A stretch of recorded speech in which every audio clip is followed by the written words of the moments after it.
On the fifth day, as always, it was thanks to the sheep.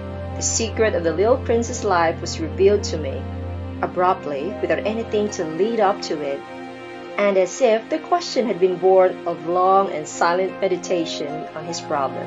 He demanded, "A sheep, if it eats little bushes, does it eat flowers too?" "A sheep," I answered, "eats anything it finds in its reach." "Even flowers that have thorns?" "Yes, even flowers that have thorns." "Then the thorns, what use are they?" "I do not know." At that moment, I was very busy trying to unscrew a bolt that had got stuck in my engine. I was very much worried, for it was becoming clear to me that the breakdown of my plane was extremely serious, and I had so little drinking water left that I had to fear the worst. "The thorns, what use are they?" The little prince never let go of a question once he had asked it. As for me, I was upset over that bolt, and I answered with the first thing that came into my head. "The thorns are of no use at all. Flowers have thorns just for spite." Oh, there was a moment of complete silence. Then the little prince flashed back at me with a kind of resentfulness. "I don't believe you. Flowers are weak creatures. They are naive.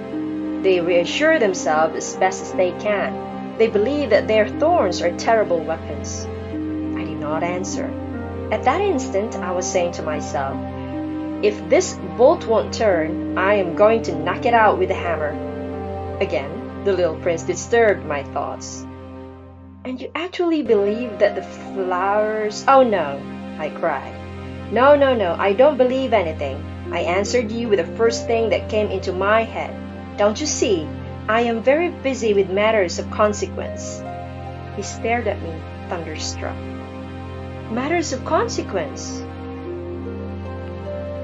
He looked at me there, with my hammer in my hand, my fingers black with engine grease, bending down over an object which seemed to him extremely ugly. "You talk just like the grown-ups." That made me a little ashamed.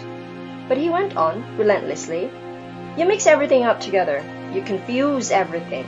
He was really very angry. He tossed his golden curls in the breeze.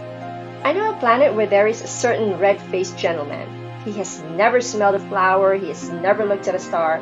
He has never loved anyone.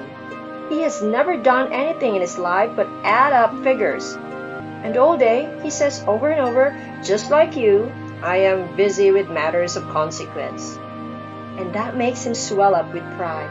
But he is not a man. He is a mushroom." "A what?" "A mushroom." The little prince was now white with rage. "The flowers have been growing thorns for millions of years.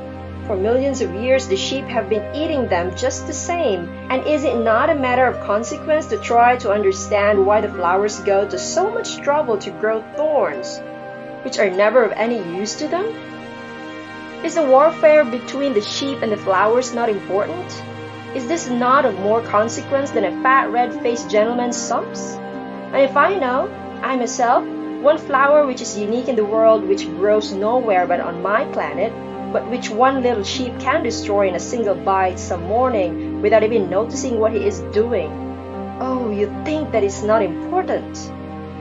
His face turned from white to red as he continued.